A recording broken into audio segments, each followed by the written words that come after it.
Secretariat building కు నిర్మాణ రంగ సంస్థ రిపేర్లు చేస్తోంది. నిర్మాణంలో లోపాలపై నిపుణుల కమిటీ సూచన మేరకు చర్యలు తీసుకుంటోంది.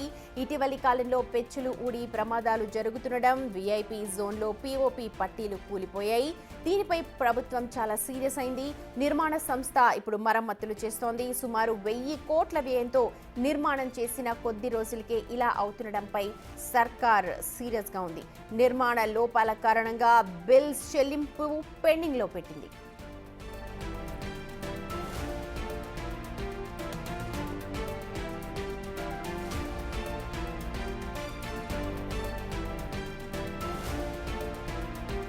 మా ప్రతినిధి వాసు లైవ్ లో జాయిన్ అవుతున్నారు. సెక్రటేరియట్ రిపేర్ జరుగుతూ ఉన్నాయి. వాసు, ఎక్కడెక్కడ రిపేర్ జరగాల్సిన అవసరం కనిపిస్తోంది? ఏం చెప్తోంది సంస్థ?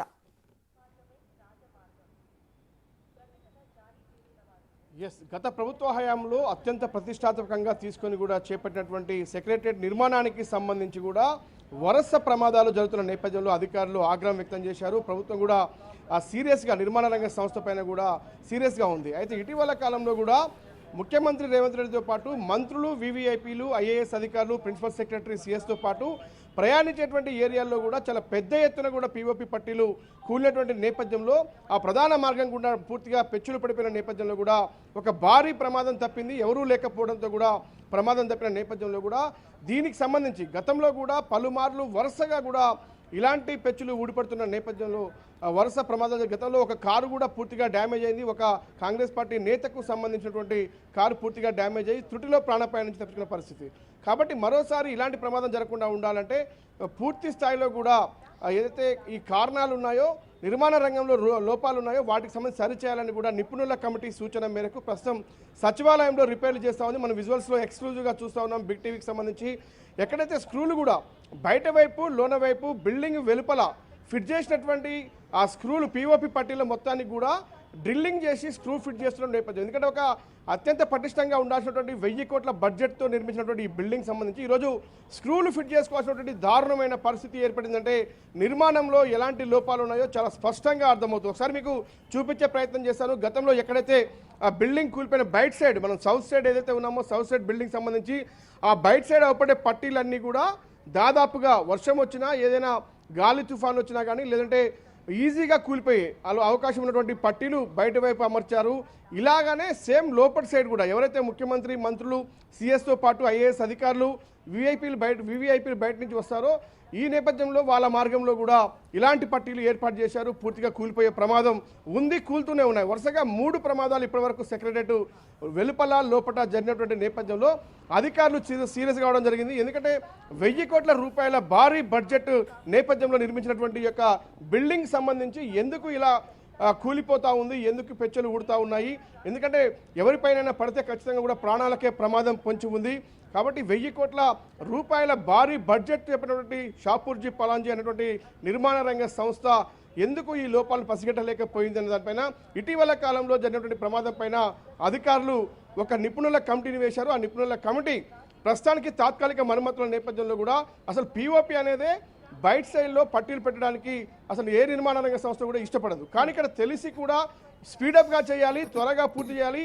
గత ప్రభుత్వ పెద్దల ఆదేశాల నేపథ్యంలో త్వరితగతిన బిల్డింగ్ కంప్లీట్ చేయాలన్న ఒకే ఒక ఉద్దేశంతో కూడా ఈ పీఓపీ పట్టీలు పైన ఉన్నటువంటి ఆ ట్యూబ్స్ కావచ్చు, మిగతా పట్టీలు కావచ్చు, చాలా పెద్ద పెద్ద పట్టీలు, చాలా బరువైనటువంటి పట్టీలు పీఓతో నిర్మించారు. కానీ అవి ఐరన్, సిమెంటు, కంకరతో తయారు చేసి నిర్మించాల్సినటువంటి ఒక పటిష్టంగా ఉండేటువంటి బిల్డింగ్ సంబంధించినటువంటి పట్టీలన్నీ కూడా ప్లాస్టర్ ఆఫ్ ప్యారిస్ అనేటువంటి ఒక సున్నంతో తయారు చేసిన నేపథ్యంలో కూడా అవన్నీ రాలిపోతూ కూలిపోతూ ఉన్నటువంటి పరిస్థితి, ఎక్కడ పడితే అక్కడ పగుళ్ళు కూడా ఉన్నటువంటి నేపథ్యం సెక్రటరేట్లో కనిపిస్తూ ఉంది. కాబట్టి తాత్కాలికంగా ఆ పట్టీలు కూలిపోకుండా ఉండేందుకు నిపుణుల కమిటీ సూచన మేరకు ప్రస్తుతానికైతే సెక్రటరేట్లో ప్రస్తుతం ఆ నిర్మాణ రంగ సంస్థ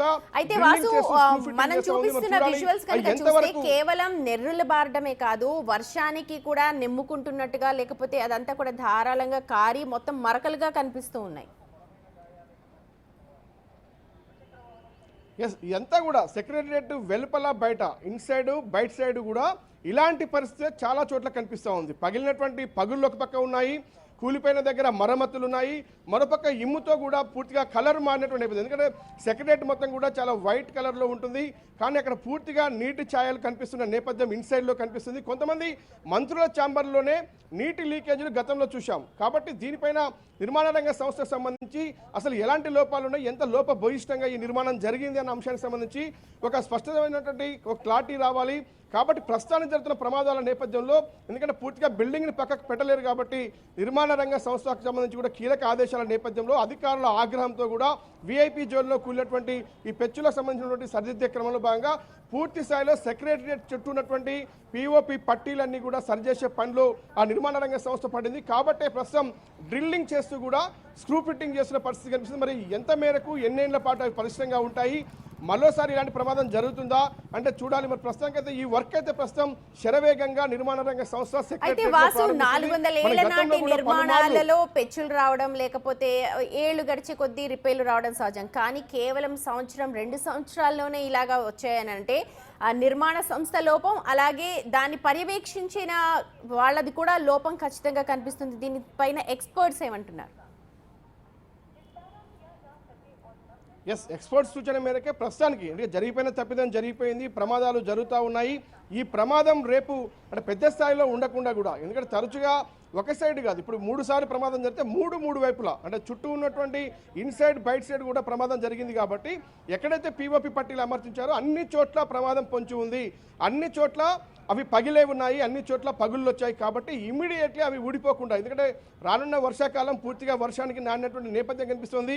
సమయం మించి అంటే ఏళ్ళు గడిచే కొద్దీ ఖచ్చితంగా విడతల వారీగా మొత్తం ఊడ్చిపోయే ప్రమాదం ఉంటుంది. కాబట్టి అవి ప్రస్తుతానికి తాత్కాలికంగా పటిష్టంగా ఉండేందుకైతే ఒక స్క్రూలు అంటే పిఓపి పట్టీలకు డ్రిల్ చేసి లోపల ఉన్న సిమెంట్కు బయట ఉన్న పిఓపికి ఒక స్క్రూ ఫిట్టింగ్ చేస్తూ ఉన్నారు. మరి చూడాలి ఆ స్క్రూ ఫిట్టింగ్ అనేది ఎంత మేరకు ఈ పిఓపి పట్టీలను ఆపగలుగుతుంది. మొత్తానికైతే మరమ్మతులు అయితే చేస్తూ ఉన్నారు. ఇది మన బిగ్ టీవీ స్క్రీన్ పై ఎక్స్క్లూజివ్గా చూస్తా ఉన్న మరమ్మతులకు సంబంధించి అంటే అధికారుల కమిటీకి, నిపుణుల కమిటీకి సంబంధించిగా తాత్కాలికంగా సూచన మేరకు, ఎందుకంటే ఇప్పటికే 1000 కోట్ల రూపాయల బడ్జెట్తో నిర్మించినటువంటి ఈ యొక్క బిల్డింగ్ సంబంధించి ఇంకా 100 కోట్ల మేరకు కూడా పెండింగ్లో ఉంది. కాబట్టి ఎందుకు పెండింగ్లో ఉంచింది తాజా ప్రభుత్వం అంటే మెయింటెనెన్స్ విషయంలో కావచ్చు, నిర్మాణ రంగంలో ఉన్నటువంటి లోపాలకు సంబంధించి ఇవన్నీ సరిదిద్దేంత వరకు కూడా ఆ బిల్లులకు సంబంధించినటువంటి ఇవ్వద్దని కూడా ప్రభుత్వం దాదాపుగా కొంతకాలంగా ప్రభుత్వం వచ్చి కూడా దాదాపు 2 సంవత్సరాలు అవుతుంది. ఆ బిల్లులు మాత్రం క్లియర్ చేయడం లేదు. కానీ ఎందుకంటే వరుస ప్రమాదాల నేపథ్యంలో అవన్నీ సరిచేయాల్సిన బాధ్యత నిర్మాణ రంగ సంస్థ పైన ఉంది. కాబట్టి అంటే గత ప్రభుత్వ ఆదేశాల మేరకు త్వరితగతిన నిర్మాణం చేపట్టామని చెప్తున్నప్పటికీ కానీ పీఓపీ వాడడం అనేది మాత్రం నిజంగా బయట సైడు లోపల సైడ్ కూడా పీఓపీ పట్టీలు అమర్చిన నేపథ్యంలో కూడా ఈ ప్రమాదాలకు కారణమని నిపుణుల కమిటీ అది అంచనా వేసింది, సూచించింది. కాబట్టి ప్రస్తుతం అయితే ఆ పట్టీలు ఊడకుండా ఉండేందుకైతే ఈ నిర్మాణ రంగం అయితే తాత్కాలిక మరమ్మతులు అయితే చేపట్టింది. రైట్ వాసు, మొత్తం 1000 కోట్లతో కొత్త సెక్రటేరియట్ నిర్మించారు, కానీ 2 ఏళ్లు గడవకుండానే నెర్రెలు బారుస్తూ ఉన్నాయి. అలాగే పీఓపీ అంతా కూడా ఊడిపడిపోతోంది. ప్రస్తుతం నట్లు బోల్ట్లు బిగిస్తూ ఉన్నారు. మరి ప్రముఖ సంస్థ దీనిపైన ఎటువంటి చర్యలు చేపడుతుందో వేచి చూడాలి.